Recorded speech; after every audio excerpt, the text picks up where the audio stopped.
Welcome to Leadcast. Let's go. Intriguing.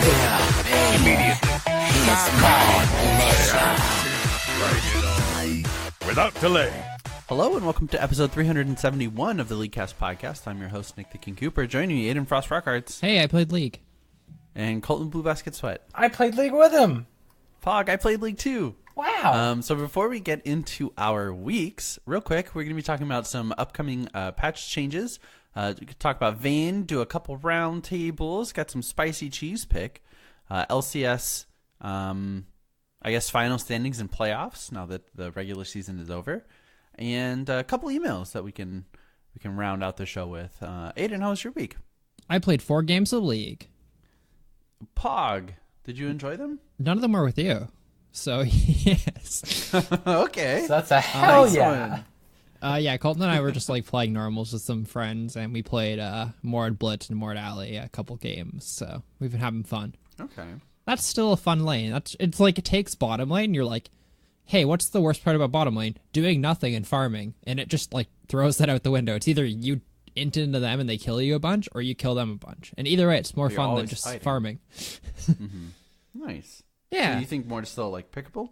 Oh, he's still really good, I think. I just Yeah, feel Mark's like pretty good. it's more because of like a lot of gimmicks, if that makes sense, right? It's like Yeah, no, absolutely. Colton and I have been discussing it during each game. It's like little things like getting dragon is way too efficient. People don't know how much dragon does, so you'll kill people solo with dragon sometimes. People don't know how much you heal with your W. People don't know how much your third Q does. Like all these things that just people don't know make the character, I think, better than he should be. Okay, so they're just like little snowballs that happen throughout the course of a game. Yeah, It's mainly just like the unexpected is so powerful, and Mord has more unexpected shit than anyone else because nobody knows how he works. True. Or like the majority of players don't know how he works, right? So like if everyone had played 100 games with a Mordekaiser in like the last month, they'd know exactly what all this was, and he probably wouldn't be that great. But when that Viger walks up to try and trade with your dragon and takes half of his health from 2 autos, it's like, oh, I didn't realize that was that busted. Okay. like how many players do you think know that if Mord gets dragon at any point past 20 minutes, he can solo Baron? I only know that because I feel like you know that. Yeah, it's like it's one of those things. Like if you don't know that, then like will they have a chance to sneak a Baron just because you don't know what a character can do, right? Interesting. I don't know. I feel like little edges like that make the character good, not because he's actually just a dog shit character. He's too slow. His abilities are too clunky. I don't know. He's just bad. He shouldn't win into ranged characters, like shit like that, right? You literally have to play supports that can get him in a fight or bring characters to him, or else he's bad, right? So like you need to like make him a better character, but he's only good because of gimmicks, I think. Okay. Interesting. I don't think there's too many other characters like that in the game, though. Like, can you think of another character that's only good because of like gimmicks, like that people don't understand, or? I don't think so. Not off the top of my head, because I think gimmicks like that sort of come from a low play rate and kind of like maybe like a low mastery of the champion's not a good way to put it, but if a lot of people aren't playing a champion, they're not going to pick up on those sort of things. I think like Yorick ult is another like good example, right? Like I see a lot of players the first time Yorick ult's in a fight, like in a game, they'll just like die to their Yorick ult in a fight because it does way more damage than they expect, right? Okay. But once again, you do that enough times, you die to it enough times, you learn that it does a lot of damage, right? Whereas you don't play against Mord enough to realize all these things. Yeah, I would say another one that like, again, it's not nearly as prominent, but like the package on Corki, like watching people that don't realize how much damage it does, it's just hilarious. Like it's like someone flashing into a rumble ult. You're just like, why on earth would you ever walk in the package? You're just gonna The die. package is like a 90% slow. It's fucked. And there's like little things you can do to like negate stuff like that. Of course, like Mord gets dragon, you tell your team, hey, he can fucking do Baron, right? And you can like solve these problems. Or like Corki gets package. Every single time Corki gets package, I immediately type in chat and like it's a 60-second ability that you can have, right?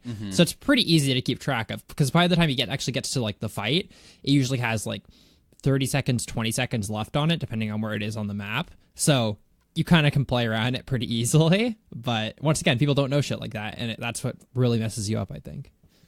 Yeah. Yeah, but other also, than fun that... fact, oh, sorry. Yorick ulti does 0 base damage at level 6. But it scales with something.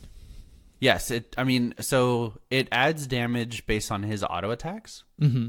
So his auto attacks deal extra damage if he attacks with his target, his maiden's target, but she does 0 damage at rank 1 ulti. That's as of like the recent nerf though, right? Yeah. Like pretty recent. Like 2 patches ago, something like that, 3 maybe. Mm-hmm. But yeah, I mean, she still does a lot of damage. It's just like not at level 6. Yeah, that's fair. Other than that though, like I really just played those 4 games of League in my last like real week of university, which is kind of cool. So I'm just doing a bunch of projects. I thought I had my 2 like huge assignments for this one class. I thought they were both due on Friday, like not this Friday, but next Friday. Due on this upcoming Tuesday, so it's a little bit closer. Ooh. So that's all right. They're not too bad. They're fun, like writing things. They're just long. It's like going to be like 8,000 words. So no, not 8,000, like 6,000 words total.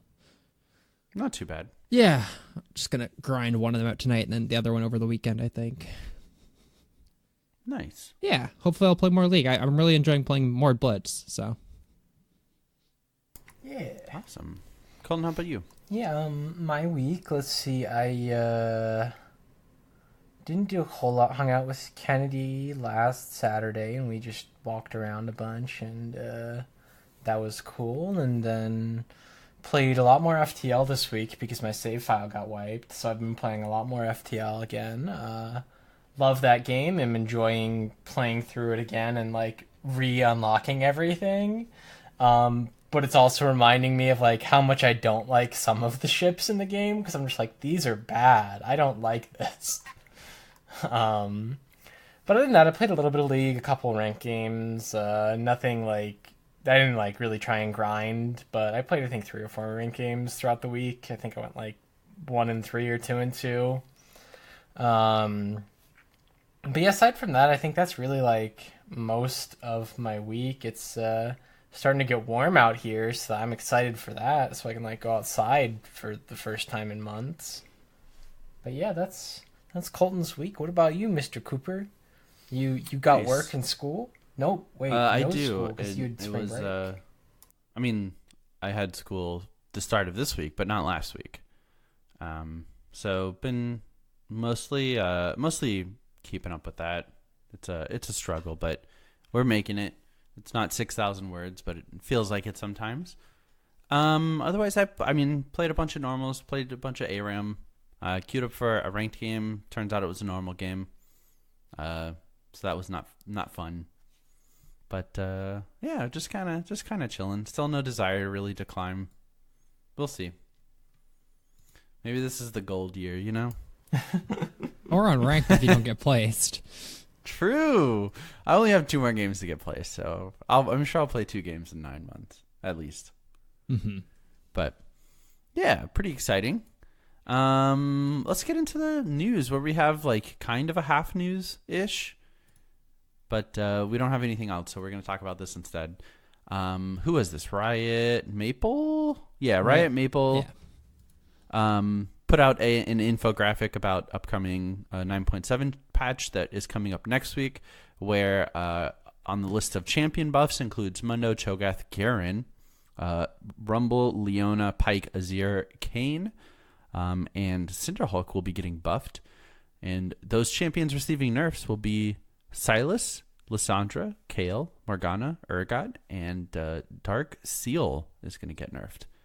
And then items being adjusted, Wit's End, along with, oh god, what is that? Ghost Poro, Zombie Ward, and Eyeball Collection. And Eyeball Collection, yeah, being nerfed.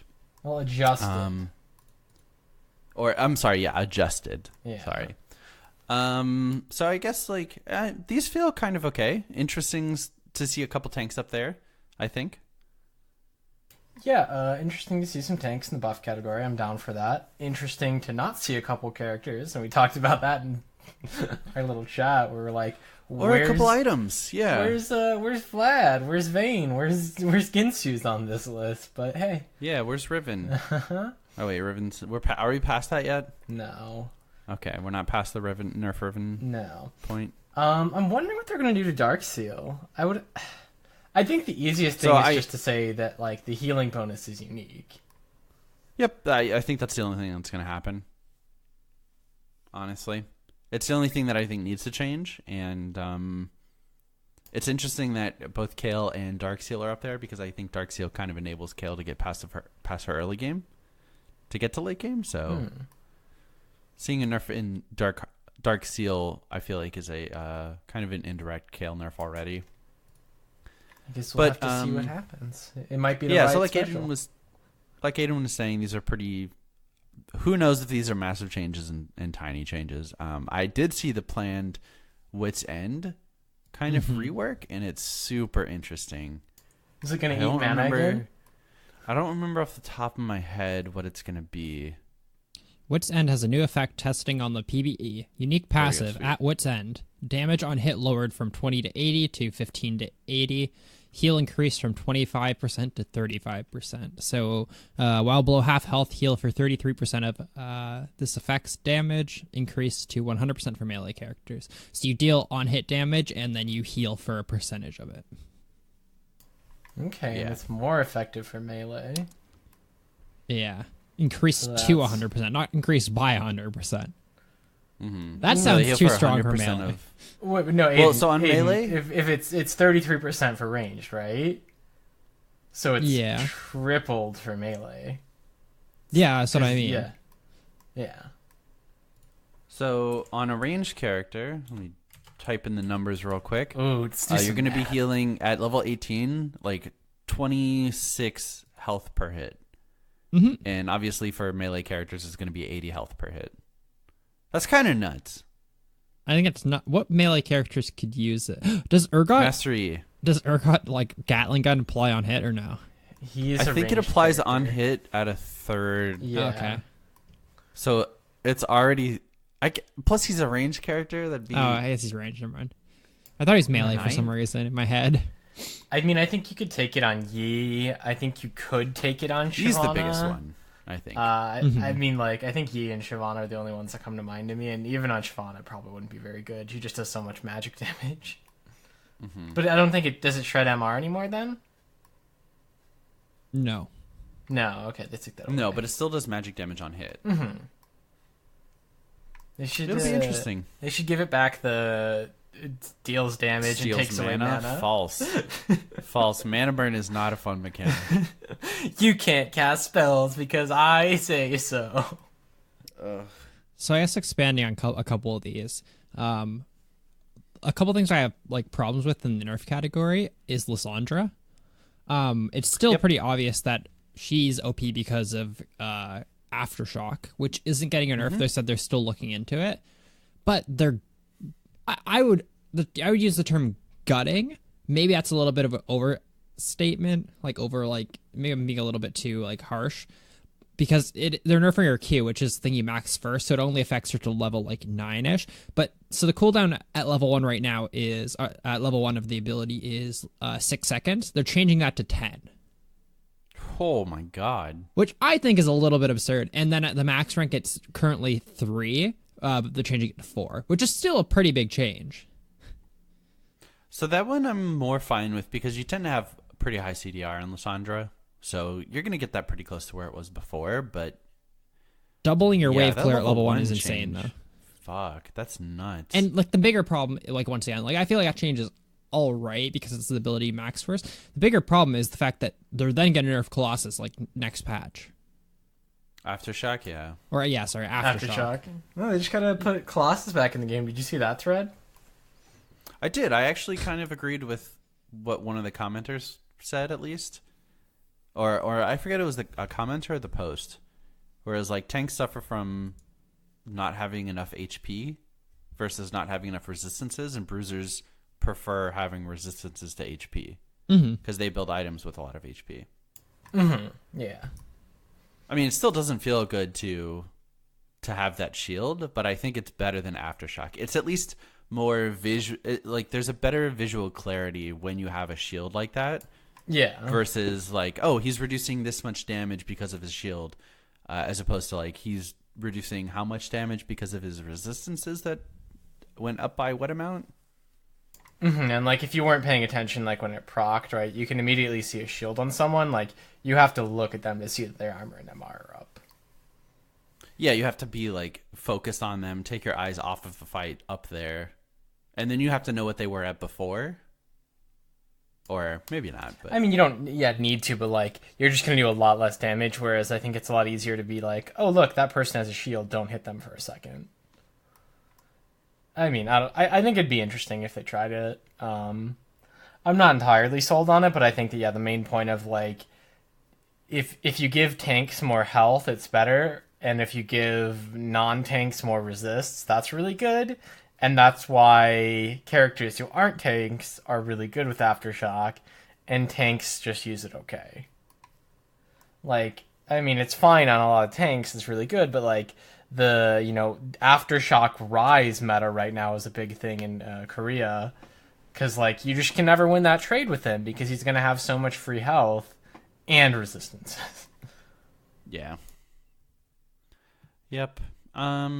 Yeah, any other changes we really want to kind of address? The adjustments to Ghost Poro and Zombie Ward are pretty interesting. Currently, they're... Okay. I mean, I think Ghost Poro is good... I don't like it, personally, but I think it's a good thing in the game.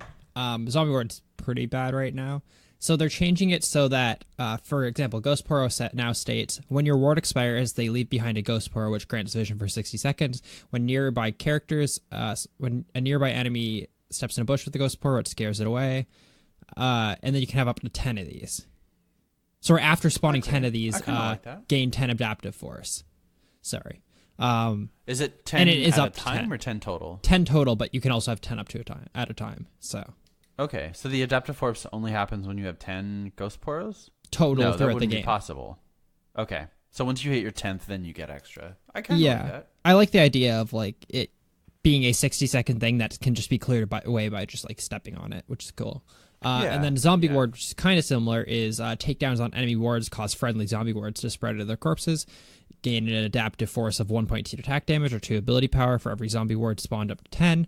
After spawning 10 zombie wards, additionally gain 10 adaptive force. Ghost Pearl also has that gain up to 10, by the way. I didn't mention that. Okay. Zombie wards are visible, last for 120 seconds, and do not count towards your ward limit. So it's kind of like old Zombie Ward, I guess a little bit worse than like Zombie Ward when it first came in the game. But I feel like these actually are like balanced between each other now, whereas like one's always been better than the other. Mm-hmm. Yeah, they definitely serve like different purposes. It seems like if you're more focused on clearing vision, that Zombie Ward will be better, and if you're more focused on like maintaining vision, that Ghost Poro will be better. Mm-hmm. But I do like that a lot. Yeah, it feels like they're balanced, which is nice. Mm-hmm. Nice. Sorry, go ahead. I'm also kind of surprised to see Morgana up there. Hers just like nerfs to her like AP ratio on her W, I believe, is the main thing they're hitting. They want to force her back into the support role. She's being played mid a fair bit though, right? I personally didn't pay a lot of attention to LCS this past weekend, but I saw her in one game, at least in NA. But I can't talk about other leagues or. So they're hitting her base health regen by 1, and then they're nerfing her W Tormented Soils AP ratio per second from 16% to 14%. So it's like a very minor nerf. But... Okay, yeah, not too bad. Honestly, probably not something that'll be extremely noticeable. Yeah. So I think overall, like the changes are good. The one that I really like is the Cho'Gath change. They're changing his Q cooldown, which is static, from 9 to 7, which I actually think is a pretty big change. Ooh, now you're actually incentivized to put points into other abilities too. Mm-hmm. Nice. Cool. All right. Well, yeah, that's kind of a preview for next week. We'll get more in depth next week when the changes come out. But I guess let's talk about Vayne. I was going to say, there's one more thing we can mention is the April Fool's versus event mission list came out. Oh, true. Most of them are kind of like boring, like play with a player with a skin, win a just like basic shit like win a game, win against certain characters, whatever, all that boring stuff. But the best is there's an impossible mission line, which is mission 1. The impossible mission. As Nuno and Willem reach over 1,000 movement speed with the biggest snowball ever. Or, fine, don't reach light speed and place 3 control wards, right? So it gives you like an icon. And if you did like a 3 control wards one, it's like set. The next mission is called "You took the easy path. Do whatever, I don't care. Just play a game." And if you did the 1,000 movement speed one, it says, "Wait, do what now?" As a pre-made 5, lose a game of co-op versus AI. And then if you did that one, you only get this. You only get this third mission if you did like the new plus the lose a co-op versus AI game. It's if you lost the game of co-op versus AI, it's called time to play your displacements. As a 5-man pre-made group, play a game with Singed, Alistar, Volibear, Poppy, and Blitzcrank on your team. That's awesome. Yeah, and then you get like a platinum like special icon if you do that. Ooh, okay. Sounds So like we got need some to stuff do grind. that. Yeah. Yeah. That's really cool. I like that. Mm-hmm. The only problem is like everyone has to as Nuno and Willem, which is kind of the problem, I guess. But Yeah. how fast do you normally reach with them? Like probably pretty fast. Probably like 700. Probably movement pretty. speed? I think if you have Predator and Celerity and Deadman's, like you'll hit 1,000. Mm-hmm. But you have to remember, so this is important, that with Nunu and Willem, you need to have movement speed modifiers before you cast your W. Because Yeah. I don't think they increase your movement speed while you're actually Wing. And also I think it you needs cancel to be, Predator. like, You as can't. you cast. Yeah.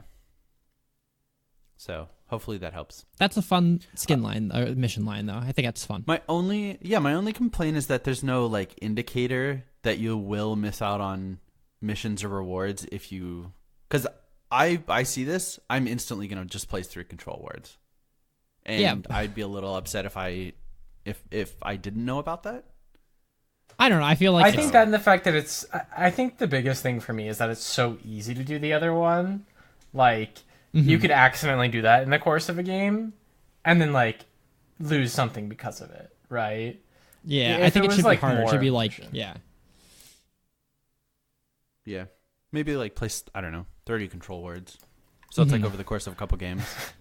I don't know. Have I 2 feel like control words out on the map at the same time. something that's like doable but like kind of boring would be like a good thing. Like even just like win 5 games or something like that, right? Play Where 5 games. yeah, but you know what I mean? Where it's like, Yeah. because I do think I do like the idea of like people who go, holy shit, that mission looks so much fun, and they try that rather than just doing the control ward thing. Like is what they're trying to get. Like those people who like actually went, oh, this is a cool mission, right? And Like and they get a bonus reward out of it.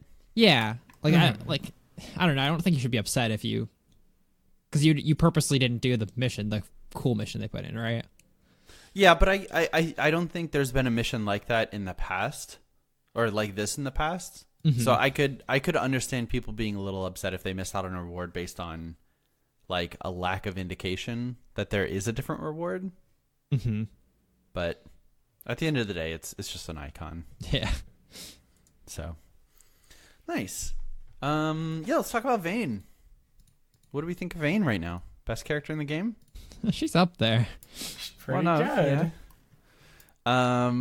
So I've already been very vocal about how I feel about a specific item that she has. Mm-hmm. But let's get a little more in depth. Why is she at the top right now? Berserker's Greaves. Um, That's the item, right? That's the one you're talking about? I regret to inform everyone that this will be Colton's very last episode. Oh, you're upset because she abuses Doran's blade. Okay. No? Most popular starting item is Doran's shield, but No? Okay. Let me give one more guess. okay. Could it be Ginsu's Rage Blade? Oh, it's Kinsu's Rage Blade. Fog.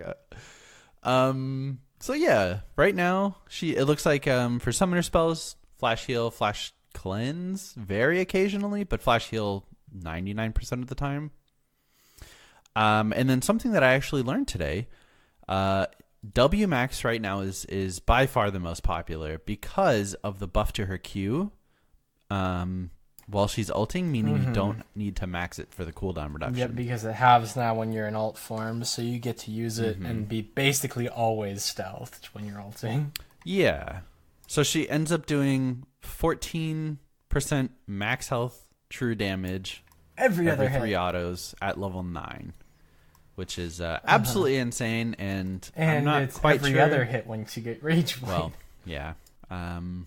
Yeah, but Max W, then Max Q. As for runes, we're seeing, honestly, press the attack. And then it looks like Triumph, Alacrity, and Coup de Grace, although I would consider taking Overheal. I think Overheal's OP, actually. And then you take the attack speed and offense, the adaptive force in the middle tree, and then armor or magic resist in the last tree, depending on your bottom lane matchup. Alternatively, you could go an inspiration build where you kind of keep the precision tree, press the attack, coup de grace, or I'm sorry, press the attack, triumph / overheal, alacrity, and coup de grace, and then you go magical footwear and biscuit delivery to kind of just get you through that laning phase. And I'm sorry, what did you say the other most popular word for domination is? The secondary tree, right? I don't know if you said that. For the most common secondary tree, if you're not going to go domination. Yeah, if you're not going to go boots, domination, biscuits, you go domination, and you take Taste of Blood and Ravenous Hunter. Taste of Ravenous Blood, Hunter Ravenous. lets her heal from her true damage, which is huge. get Because crazy she's dealing it, a bunch all the time. So, and then I guess where we can really kind of talk about her and get in depth, because everything else is kind of cut and dry, is her build, where you pretty much go Blade of the Rune King, Ginsu's, a Zeal item, boots being Berserker Tabi or Merc Treads, depending on the matchup, but generally speaking, Berserker Greaves. And then kind of like 2 situational items, because you just do so much damage. I've seen Frozen Mallet, I've seen Randuin's, I've seen GA, I've seen QSS, I've seen Spirit Visage. She just does so much damage that you like with her core 2 items, honestly, with Bork and Ginsu's, that you can kind of get away with building whatever you want after that. Yeah, and like you do enough damage after those 2 items. Like if you really want to, you could go like 2 to 3 defense. Yeah, and that's kind of the crazy thing, because it's not very often that a character like this is like blind pickable, and I think that's a pretty good indication of her strength, where a character like Vayne should never be able to first pick it.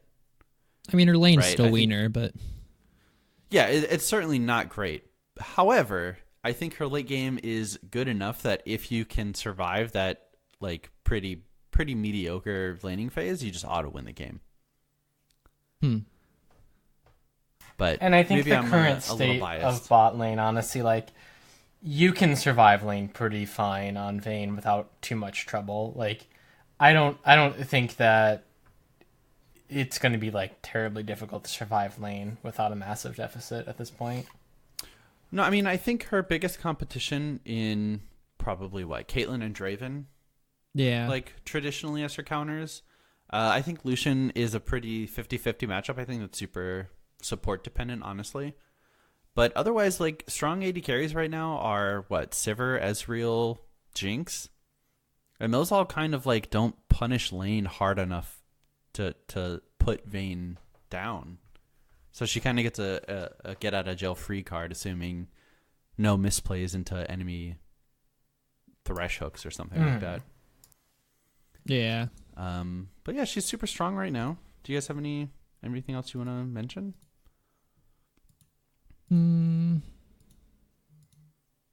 I don't know. I guess I feel like she's not as OP as you guys think. But I do think she's like, she shouldn't ever be like a character that can be played by anyone in any situation is the main problem, I think. Yeah, right. And I She think should be that's a like pocket pick.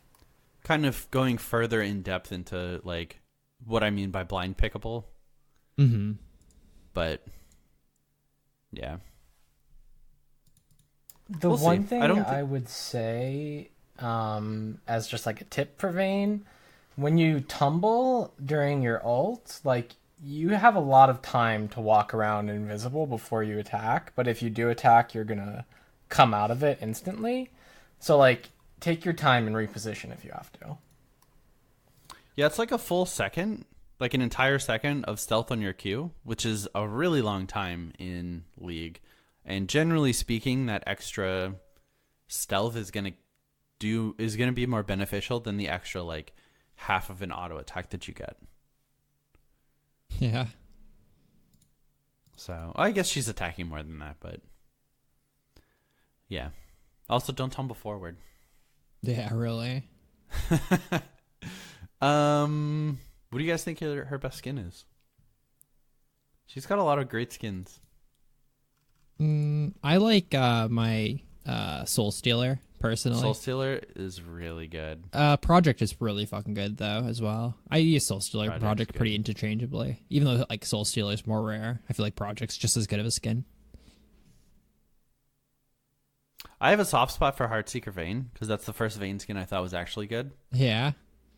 But I can accept that it's not the best, and I'll probably go with Soul Stealer. That's fair.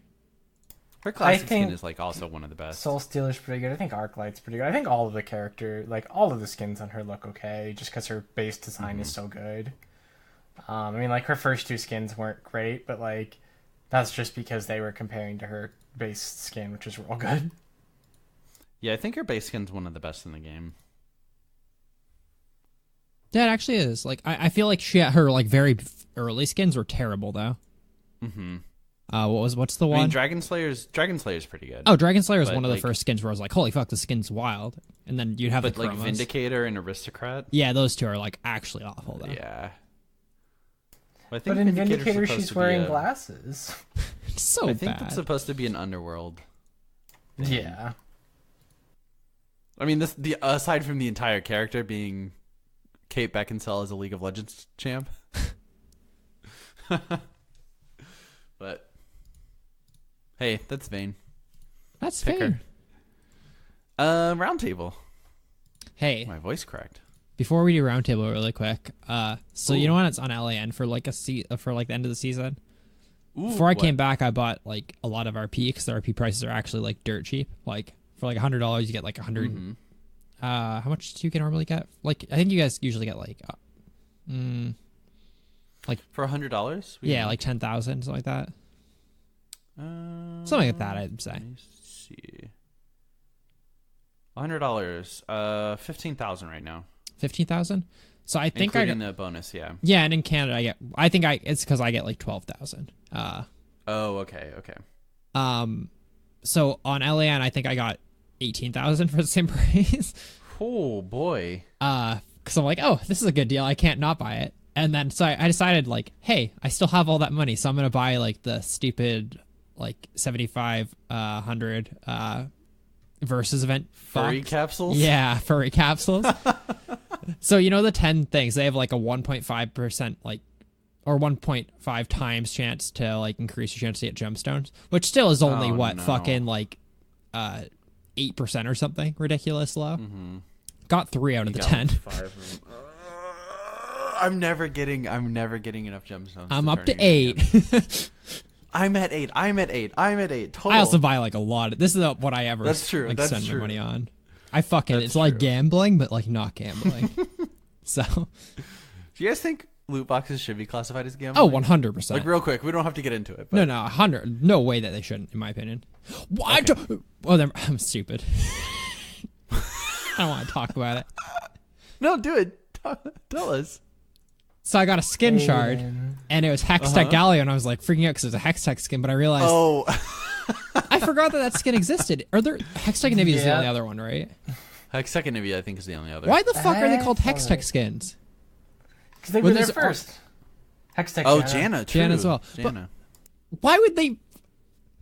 Is there a Hextech Warwick? No. Okay. But I was like so excited for a second because I'm like, holy shit, I got a Hextech skin. But then I realized it was one of the 3 that was in the game before they decided that they were like $200 skins.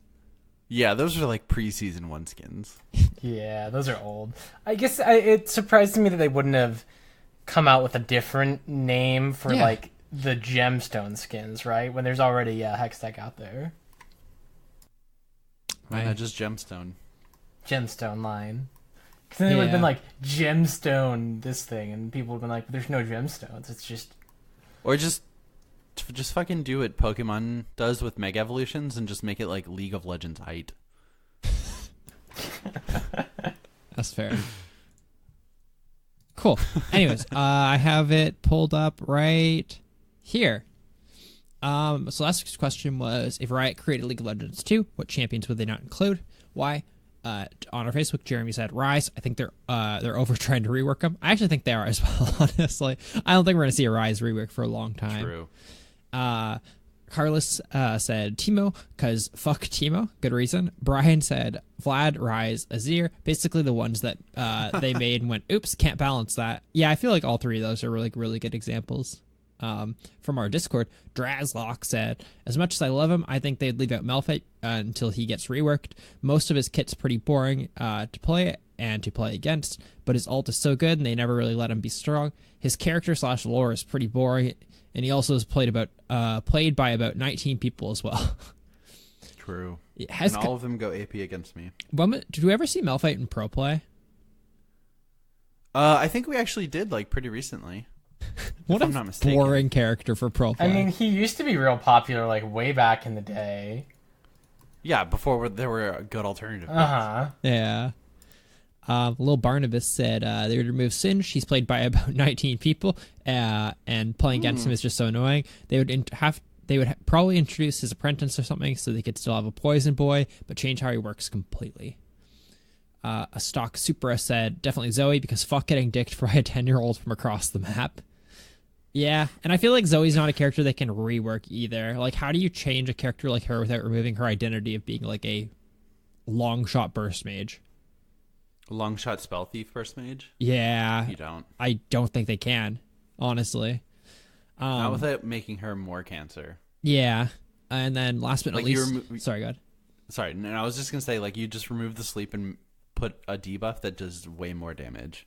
Like, I could see them removing the sleep if they reworked her. But I couldn't see them removing her alt, her Q, or her spell thief thing. Yeah. I mean, her passive's all that's left, honestly. Mm-hmm.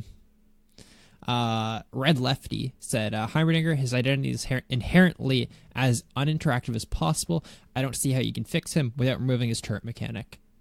Yeah. How would you change him? I don't think you can. Like, what if he had, like, a turret, like, strapped to him or something like that? So, like, constantly auto stuff? That's actually not a bad idea, though. You just build tank Heimerdinger and run people down. That sounds sick. Because they would have to make it so he wasn't turret fenced, though, right? Yeah.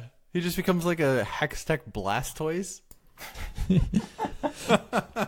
Or, like, what if his, like, alt Q, like, automatically placed 3 turrets with a big one in the middle? Or something. They'd have to do something like that, where it's like he's not just gimmicky and you have to, like, run around, constantly manage multiple turrets, have, like, a 30-second setup time and stuff like that.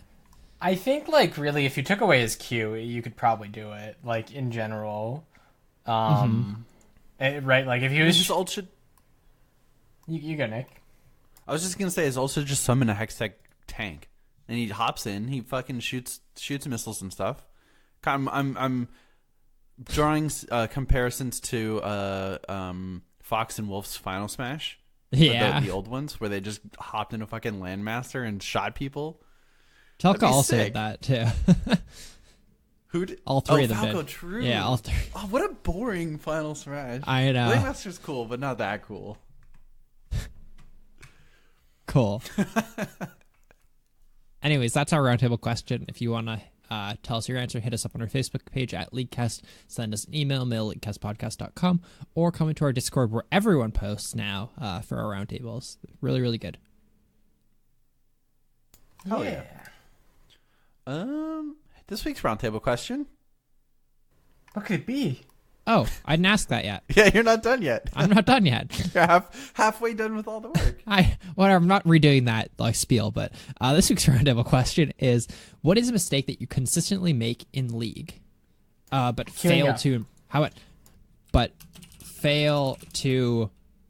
correct? There we go. Ooh, nice. I think this is gonna sound kind of memey, but I think it's accurate. I don't think I take enough risks in the game. I think I play too safe all the time, and that in itself isn't a mistake, but doing it all the time is a mistake. Mm-hmm. So it's like my mistake is that I don't make enough mistakes. I mean, I think not taking enough risks. Like, there's something to be said about always taking the 100% play, but there's also something to be said about, hey, if you take the 70-30, like, it's going to work out more often than not, like, in the long run. Mm-hmm. Yes, but statistically, I know I'm losing that more than 70% of the time. Or 30%, I guess, is the... But, yeah, what you guys? A mistake I consistently make in League but failed to correct. Other than my meme answer of queuing up for games, and playing ranked. Also, you can't say taking too many risks. Probably playing characters that I shouldn't in ranked. Like, I do that way more than I should, and I know it, but I just don't care that much. Like, I definitely do play too aggressively a lot of the time. And a lot of that, I think, stems from, like, I just assume people are going to come with me. And they don't. Yeah. But, like, that's because I'm making that 50-50 play, and I'm like, no, we can do this outplay. But other than that, I don't know, like... I'm trying to think of something that I, like, just fuck up all the time. But don't correct. Maybe these would be more accurate if we did them for each other. I mean, I know, like mine, like 100%. Yeah, what's yours? Well, it's like similar. It's two different scenarios, but they're like the exact same thing. Is going to like finish off a ward. Like I commit for that ward for too long and die for it a lot, and I do the exact same thing with demolish for towers. Okay, true. Yeah, I do it very consistently, where it's like like in theory you do want to push like what you can get, right? Like you do want to greed sometimes for like those extra hits. Like getting a demolish proc is pretty important, I think. So is like finishing off a ward. But there's situations where it goes through my head and I'm like, I really shouldn't, but then I do, and I die for it most of the time. Like, can I name one more thing, Aiden, that you're gonna be like, yes? I mean, is it similar to that? Probably. No, it's not proccing your Targons on cooldown. So I feel like in the Mord Blitz lane, I do it, but I don't do it as much, Colton. But I feel like that's actually just part of the lane, though.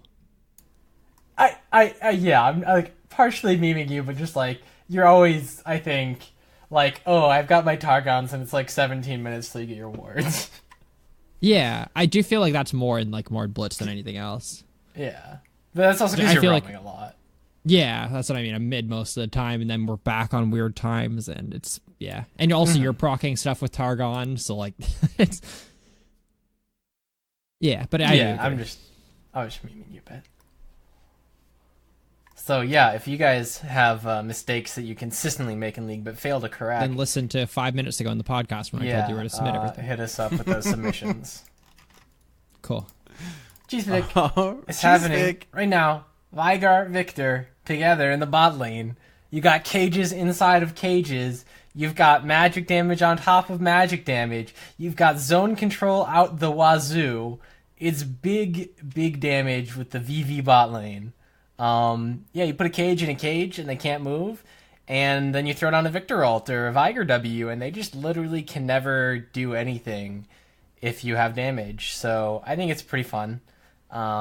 You're probably going to want to have the Victor farming and the Veigar just taking spell thieves and being the support, because he can still get a ton of AP from just queuing characters and not last hitting, and he does better, I think, without items than Victor, who is just absolutely useless without items. With the cages like layered on top of each other, I don't think that there's actually a way to not get stunned by one of them. Like, they're not going to overlap entirely, but I think the hitboxes are enough that the size of a character, like... Not without flash, at least. Yeah, right, you have to flash out of there. Also, the like, late game, you could just, like, drop one on a ramp and then, like, wait for it to go down and then drop another, and it's just, like, 10 seconds for someone can't come through that ramp. Yeah, a lot of damage, especially with how good, like, Zed is right now mid. Again, if you need that, like, double AP bot lane, or if you want it, that's one you can try, so... Let me know how you like it if you give it a shot, and maybe we'll give it a shot at some point this week, if we're not too busy playing Mord Blitz. Hell yeah. And Nunu. And going real fast on Nunu. Yeah. So you guys want to talk about LCS? Not really, says me. Finals. We should just at Playoffs least say like the starting. playoffs teams, right? Is the main thing. Yeah, we should do playoffs. So number 1 seed, to no one's surprise at all, Team Liquid. Yeah. Cloud9 in the number 2 seed, TSM in 3rd, FlyQuest, and then there's a pretty big drop in team quality. I'll say. FlyQuest in 4th, Golden Guardians in 5th, and Echo Fox in 6th. Rounding out is Counter Logic Gaming, 1 game out of playoffs. They didn't deserve to Feels go to playoffs on that. They absolutely did not deserve to go. I'm kind of happy they don't, because it means there's a higher chance of just blowing up the entire team. Like, just drop everyone. Who cares? Yeah, no one's Can't be really any playing that worse. well. Nope. It's like they all have good games, but they just happen at different times. Is it weird to say that I think the best player on that team is Biofrost? Nope. I think Biofrost, if we're keeping anyone, is the only player worth keeping. He's the at most this point. consistent. At Actually, least. I don't think Power of Evil was the worst. Yeah, but I feel like for, Biofrost is the most consistent. If I were to do my tier ranking, it'd be Biofrost, Power of Evil.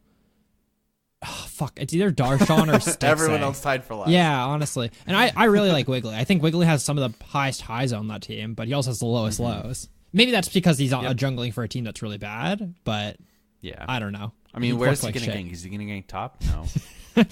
So we'll see. Whatever. Hopefully they just fucking drop everyone. Who cares? Mm-hmm. Or spend money. But yeah, playoffs. We can talk about that for a bit. Of course, Cloud9 and Team Liquid both get first round buys, so they're not going to be playing this weekend. But TSM Echo Fox is coming up, and then we got FlyQuest Golden Guardians. Honestly, I think we should just scratch this and go straight to the finals, where it's going to be a 3-man finals for the first time ever, where it's going to be Cloud9 versus TSM versus Team Liquid. Yeah. And they all play on the same map at once. Mm-hmm. And only one team could win, but it's still a best of 5. Yeah. Now, the really interesting part is that TSM, being the 3rd place seed, will be allowed to farm both sides' minions, but not take any neutral objectives. So it's a really interesting format. I like what they're doing with it. Are they still doing I'm the excited. format? Like real talk though, are they still doing the format where like 1st and 2nd seed play for a bye or something? Do you remember that at the very beginning of the season, NA was going to do a different format where or maybe NA and LEC, we're going to do a format where maybe it was one of the regions and not the other. Maybe it was only LEC, where 1st and 2nd seed were going to play, and that team auto went to finals, and then the 2nd team had to play the winner of the. Oh, yeah. Mm-hmm. What region was that? Was that NA or something? I thought that was going to be I thought it NA. was. Yeah, I thought it was NA. I thought it was NA. We as well. talked about that. Yeah. Yeah, we talked about it feels really bad that you could beat the team and then lose to them once and it's over. Yeah, because it's not like a reset the brackets thing. Yeah. I don't thought see it was that. NA for sure. I don't see that anywhere. Is all I'm saying. But We're not crazy. That happened, right? we definitely talked. I'm about not it. imagining you guys. I'm just gonna look through the schedule for NA, see if anything pops up. Well, Literally, nothing's listed. For LEC, stuff's listed though. So LEC, it shows like Fnatic, Vitality, SK Splice, which is 3rd, 6th, and 4th, 5th, and then it shows on Saturday Origin and G2 playing, which is 1st, 2nd. Oh, so it was LEC then. I thought it was NA because I felt like it was NA new. I thought it was NA too. Maybe Yeah, they're both gonna do it now, and NA just hasn't put theirs up yet. maybe. This is very confusing. It'll be interesting. It doesn't. It We'll have looks to pay like it's only attention to EU. that then. I think Hmm. because there's 2 matches on Saturday for EU, whereas on NA there's only 1. Yeah. Weird. Well, I'm not sure. We'll see. I have no idea. Whew, all right. Yeah, so let's get into to mail fight, where we have 3 emails. The first, oh god damn it. Why do I always God forget? damn it. It's by the guy who Dang sent this it. email, and he says things. Gosh darn it. He's just a pitch for a cheese pick. He wants you to go an Elise Spiderling on hit build. This is for Nathan, from Nathan. From Nathan, thank you, Nathan. So it goes precision tree, and I'm assuming probably press the attack. But Bloodrazor, Blade of the Rune King, Leandry's, Berserkers. And you mess up objectives once you get that Bork, apparently. I could see that. The only thing is, like, she doesn't really have any way to, like, use on hits, like, better than a default character. Like, she doesn't have any attack speed steroids for herself. Yes, she does. What? Her Spider W. Yeah. Doesn't that... I thought that just made the spiders It's attack like faster. 70%. It's wild. No, yeah, it's herself. Oh, never mind that. So I think the goal of this is, like, you use your human form combo once, and then you never leave Spider, and you just focus on neutral objectives.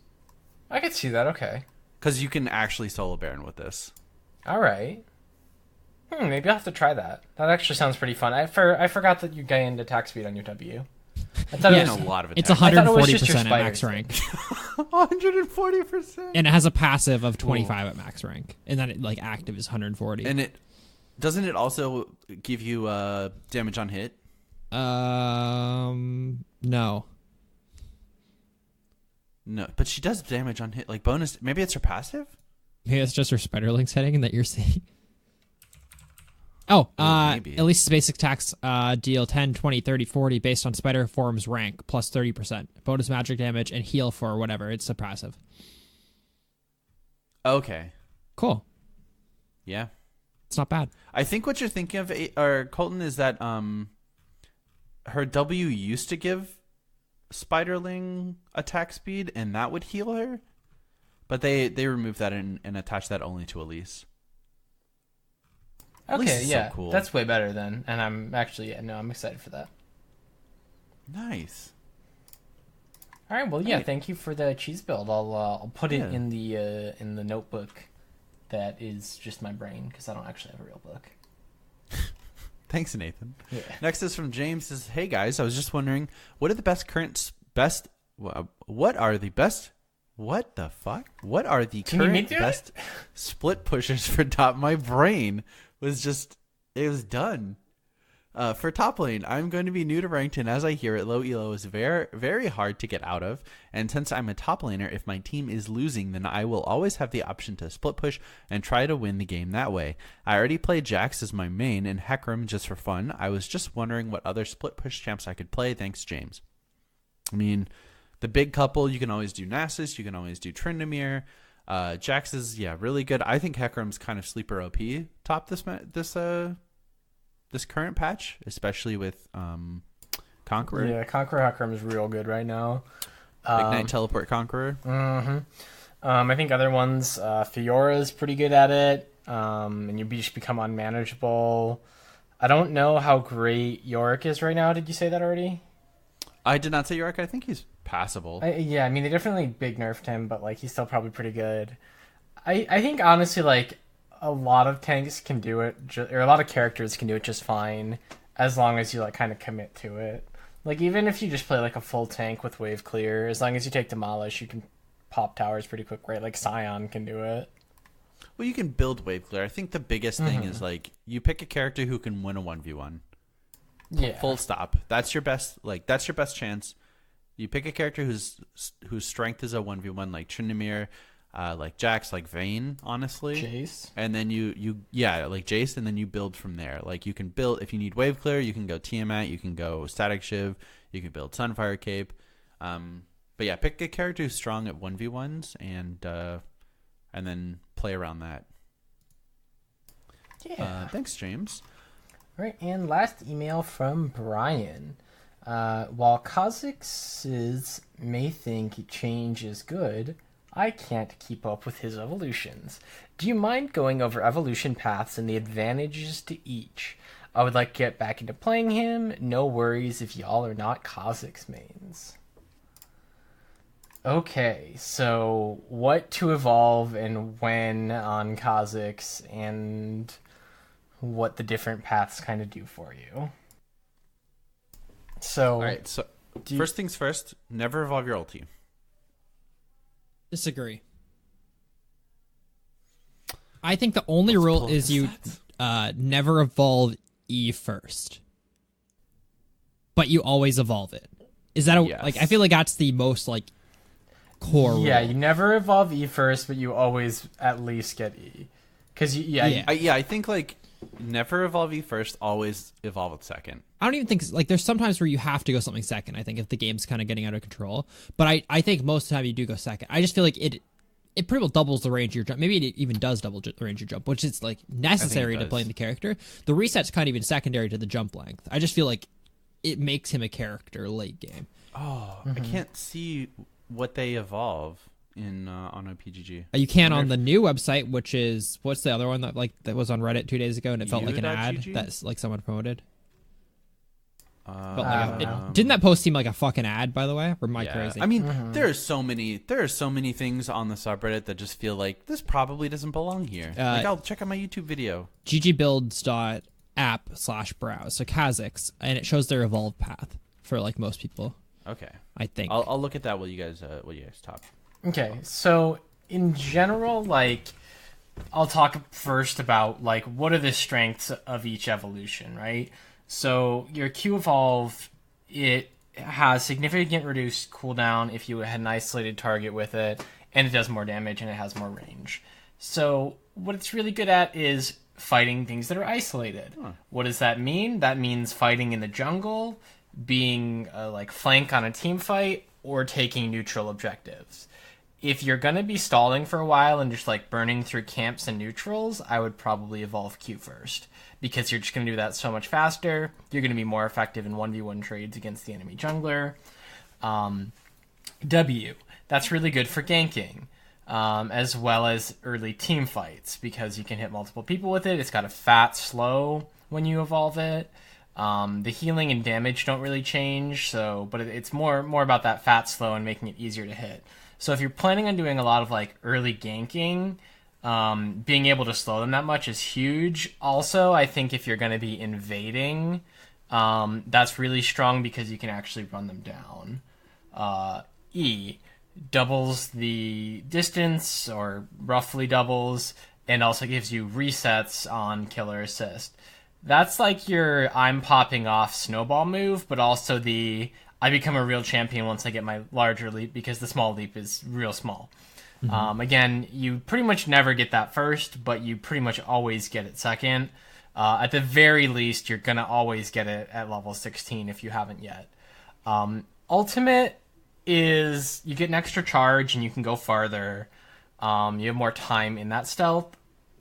You can use this as well to do a heavy ganking strat. But I think in most cases, W first is going to be more useful for you. That being said, I've seen it go either way. I think the biggest issue is if you get the alt evolution, then you have to not do W or Q. Again, if you decide to never do W, that's maybe not terrible, because it doesn't really change the damage much, it just changes that slow. But especially in competitive, that fat slow is huge, and like being able to just like check bigger areas and slow more, it's real nice. So it is a 90% slow isolated. Yep. Which is nice. As opposed to However, like 30% when it's not evolved. I am seeing that a lot of people are either going ultimate first or Q first. It's all they're using all four, by the way, from like what we're seeing. Like, yeah, it's mostly all four. There are very few instances when I don't even see an E. Like, I'm seeing a game from Maxlor where he doesn't evolve E, which seems wrong to me, but I also don't play Kha'Zix. It looks like they're like it's completely based on game at the highest level, though. Like, you'll see Caps, like he goes RWE evolve, and then Yankos says to RWE, then Blue does RWQ, and then Days for Fun does QRW. Like, these are all like grandmaster players, challenger players. So everything's being used just in different orders. It looks like R or Q almost always first, though. Yeah. And then it looks primarily like a W second with occasional E's thrown in there. And in that case, I'd say if you're doing very well, maybe get that E earlier, because then you can snowball more. But yeah, typically I think like RWE is going to be like your safest build up. I would say QWE. I'm not a fan of the R evolve, but I also am not a pro. I personally think QE W/R. Like, I think QEW, like QE then choose WR as the last one. I think that although I'd say the majority of these pros go W second, I feel like it's less good like the lower elo you go. I feel like that's at the very top of play where you can literally get a pick off of a W, right? Whereas if you're below diamond or you're below even fucking master, having that 90% slow I don't think matters as much. Like in pro play, that's true. If you're playing at pro play, you need that. I bet you 100% of like Kazakh's pro play matches, like in the last year, have them maxing like evolving W at some point. Probably close to it, yeah. Yeah, You know right. what I mean? They're also not. They're not like planning on, getting the E in there, kill someone, E out, reset, go like get like a pentakill on Kazakhs. Like that's not what Kazakhs is there for in pro play. It's that I'm gonna burst down one character, be hard to pin down, Die. and 90% slow. Yeah. So, yeah. I actually didn't know that there was such diversity with his evolutions. That's really cool. Yeah, and that kind of brings us, it does bring us to the end of the show. Thanks everyone for listening. If you want to check us out on Twitter, it's at LeagueCast and at LeagueCastFrost. On Facebook, it is LeagueCast. Come talk to us on TeamSpeak, ts.leaguecastpodcast.com. Our Discord link you can get by sending an email to me. We're still getting a bunch of people joining every single day, which is super exciting. Mail at leaguecastpodcast.com, like Aiden was saying earlier, is where you can send us emails. You can reply to roundtables questions and ask us anything there. We'll mostly read anything. Twitch.tv/bluebasket and /KingLardot are where we stream. And finally, support us on Patreon, patreon.com/LeagueCast. Thank you guys for listening, and we will see you next week. Goodbye. Bye. Bye.